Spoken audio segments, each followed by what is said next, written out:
Hello guys, मी क्षितिजा। आजचा vlog आहे हा दसऱ्याच्या दिवशीचा। पोस्ट करायला मला जरा लेटच झाला। चला तर बघूया दसऱ्याच्या दिवशी काय काय घडलं ते। सकाळी उठले आणि दारापुढे छान रांगोळी काढून घेतली, दरवाजाला छान हार लावला आणि आम्हाला जायचं होतं आज तुकाईला, सो मी छान रेडी झाले। नंतर आम्ही निघालो देवीला जायला।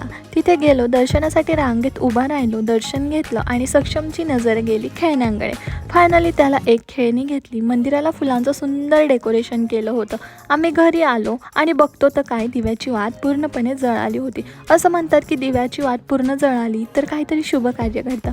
नंतर गाड्यांची पूजा करून घेतली। घरी आल्यावर शुभमला ओवाळलं, कारण आज शुभमचा तिथीनुसार वाढदिवस होता।